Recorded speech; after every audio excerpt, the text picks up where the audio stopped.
ഒലിവുമലയും ഗെത്സമനും എല്ലാം നമുക്ക് ഇവിടെ നിന്ന് കാണാൻ പറ്റും. ഏതാ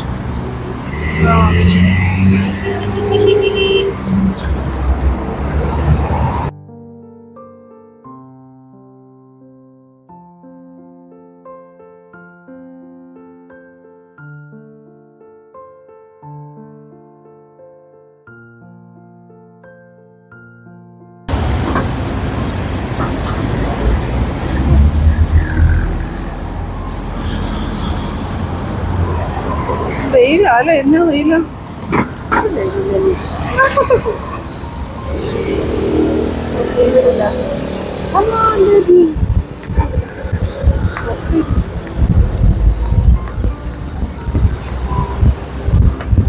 എന്തായാലും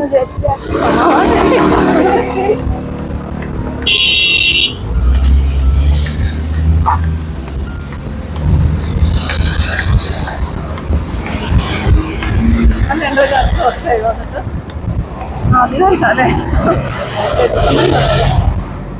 വരാൻ പറ്റിയല്ലോ അല്ലേ? അതെ, ഞങ്ങൾ രണ്ടുപേരും ബോംബെയിൽ ഒരുമിച്ച് പഠിച്ചതാ 1 മാസം. അന്ന് മുതലുള്ള ഫ്രണ്ട്ഷിപ്പ്. ഇവിടെ വന്നപ്പോ ഇവള് ഏരിയ 3-ലല്ലേ ദർശനോ ഞാൻ ജെറുസലേമിലും. ഇനിയിപ്പോ 2 വർഷമായില്ലേ? കറക്റ്റ് എൻ്റെ അടുത്ത് തന്നെ ജോലിക്ക് വന്നല്ലേ? ഒരേ സ്ഥലത്ത് അവിടുന്ന് പിന്നെയും മാറി അല്ലേ? അതെ അതെ, തൊട്ടടുത്തായിട്ട് വന്നതാ. പിന്നെ തൊട്ടടുത്ത് അങ്ങനെ ഞങ്ങൾ പാർക്കിൽ പോയിരിക്കുമ്പോഴാണ് വൈകിട്ട് നടക്കാൻ പോയി. അങ്ങനെ പാർക്കിൽ പോയിരുന്നപ്പോഴാണ് അനുവിനെ കാണുന്നത്. അതെ, അങ്ങനെ അനുവായിട്ട് കൂട്ടായി. മഞ്ജു ചേച്ചിയായിട്ട് ഞാൻ ഒരുമിച്ച് ഫ്ലൈറ്റിന് വന്ന് അങ്ങനെ കൂട്ടായിരുന്നു. ഒരേ ഹോസ്റ്റലിലുമായിരുന്നു. ചേച്ചി ജെറുസലേമിൽ നിന്ന് കുറെ പ്രാവശ്യം ഓടിപ്പോയതാ. തിരിച്ചു ജെറുസലേമിൽ നിന്ന് എനിക്ക് കൊല്ലയിലോട്ട് ചെറിയ നോട്ടം ഉണ്ടായിരുന്നു. ഈ കാലാവസ്ഥ ഭയങ്കര തണുപ്പാണല്ലോ ഇവിടെ, തണുപ്പ് വരുമ്പോൾ. പക്ഷെ കഴിഞ്ഞ പ്രാവശ്യം ഇപ്രാവശ്യം അത്ര പക്ഷെ എന്താണോ ദൈവം എന്നെ സമ്മതിച്ചില്ല.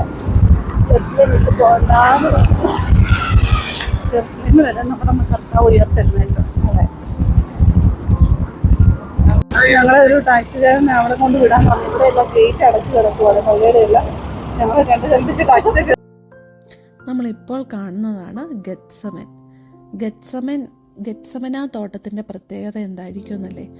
അവിടെയാണ് ക്രൂശ് മരണത്തിലേക്ക് പോകുന്നതിന് തൊട്ടു മുമ്പ് യേശു തൻ്റെ ശിഷ്യന്മാരായ പത്രോസിനോടും യാക്കോബിനോടും യോഹന്നാനോടും ഒപ്പം ഇവിടെ വന്നിരുന്നാണ് പ്രാർത്ഥിച്ചത്. അവരെ മാറ്റി നിർത്തിയിട്ട് യേശു തനിച്ചു പോയിരുന്നാണ് പ്രാർത്ഥിച്ചത്. ക്രൂശുമരണത്തിലേക്ക് പോകുന്നതിൻ്റെ ആ ഒരു പിതാവുമായിട്ടുള്ള പ്രാർത്ഥനകൾ നമ്മൾ ബൈബിളിൽ പ്രത്യേകം നമ്മൾ പറയുന്നുണ്ട്. ഗെത്സമന തോട്ടത്തിൽ പോയി അവൻ്റെ ഉള്ളം മരണവേദന പോലെ അതിദുഃഖിതമായിരുന്നു. പിന്നെ പിതാവിനോട് പ്രാർത്ഥിക്കുന്നുണ്ട്, പിതാവേ കഴിയുമെങ്കിൽ ഈ പാനപാത്രം എങ്കിൽ നിന്ന് നീങ്ങിപ്പോകട്ടെ, എങ്കിലും ഞാൻ ഇച്ഛിക്കും പോലെയല്ല നീ ഇച്ഛിക്കും പോലെ ആകട്ടെ എന്ന് പ്രാർത്ഥിച്ചത് ഈ ഗെത്സമനെ തോട്ടത്തിലിരുന്നാണ്. ഇവിടെ വെച്ചാണ് യേശുക്രിസ്തു പ്രാർത്ഥിക്കുമ്പോൾ വിയർപ്പ് തുള്ളികൾ രക്തത്തുള്ളികളായിട്ട് വന്നത്. പിന്നെ ഇവിടെ വന്നാണ് യൂദാസ് യേശുവിനെ ഒറ്റിക്കൊടുത്തത്. യൂദാസിനറിയായിരുന്നു യേശുക്രിസ്തു ഇവിടെ വന്നിരുന്നാണ് പ്രാർത്ഥിക്കുന്നതെന്ന്.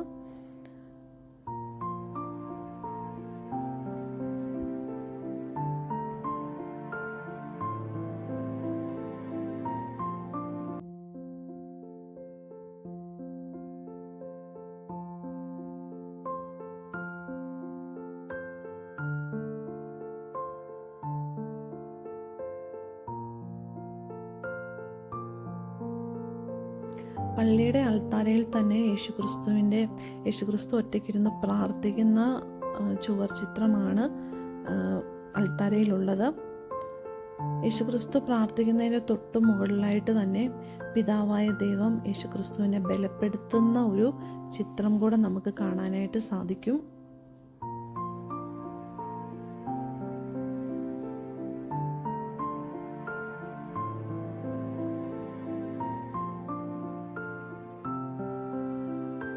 ഇപ്പോൾ നമ്മൾ കാണുന്ന ചുവർചിത്രം എന്ന് പറയുമ്പോൾ യേശുവിനെ ഒറ്റുകൊടുക്കാൻ യൂദാസ മഹാപുരോഹിതന്മാരും അവൻ്റെ ദാസന്മാരുമായിട്ട് വന്നു. അപ്പോൾ യേശുവിൻ്റെ കൂട്ടത്തിലുള്ള ഒരാൾ മഹാപുരോഹിതൻ്റെ ദാസനെ വെട്ടി അവൻ്റെ വലത്തെ കാത് അറുത്തു.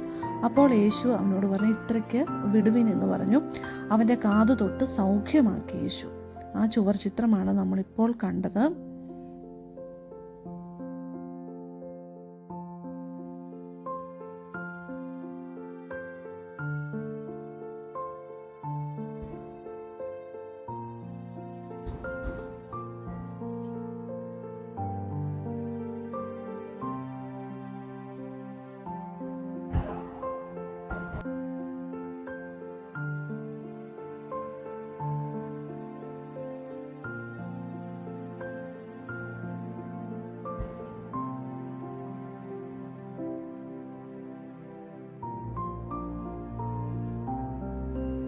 ഇവിടെ നമ്മൾ കാണുന്നത് ബൈബിളിൽ നിന്ന് തന്നെ പറയാം.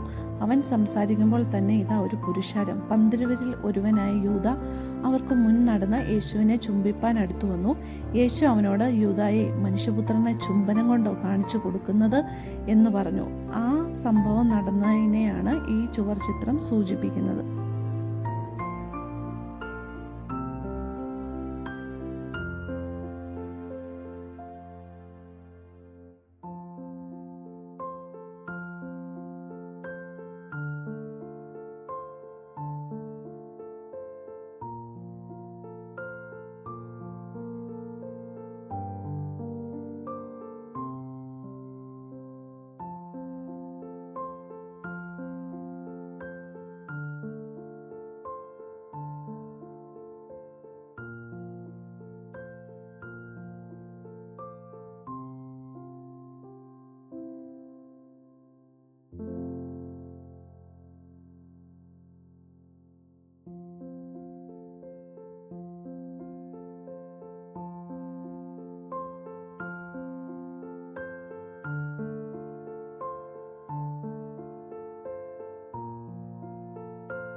എൻ്റെ ഫോൺ സ്വിച്ച് ഓഫ് ആയിപ്പോയി.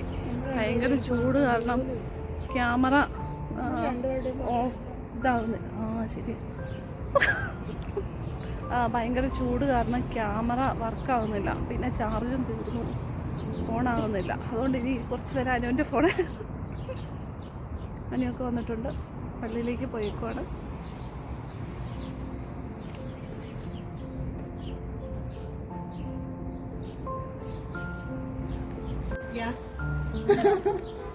ഹായ് പറയടി, ഹായ് പറയടി അനു. അനു സമയമില്ലാത്ത സമയത്ത് എന്തായാലും 3 മണിക്ക് ഗത്സമൻ വരുമെന്ന് പറഞ്ഞല്ലേ. നമ്മള് കറക്റ്റ് 3-ന് ഗത്സമൻ എത്തി. അതെ, അനു ഓടി വന്നു ഗത്സമനിൽ. അതാണ് ഞങ്ങളുടെ അനു. ഇച്ചിരി ലേറ്റ് ആയാലും വന്നു. അതെ, ലേറ്റ് ആയാലും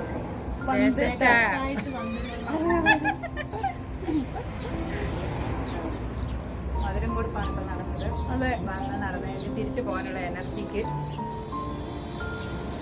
അപ്പൊ ഞങ്ങളുടെ വീഡിയോ എല്ലാരും അങ്ങോട്ട് പോകുമ്പോൾ അപ്പൊ ഞങ്ങളുടെ വീഡിയോ എല്ലാരും ഷെയർ ചെയ്യണം, ലൈക്ക് ചെയ്യണം, സബ്സ്ക്രൈബ് ചെയ്യണം. ബൈ. ബൈ.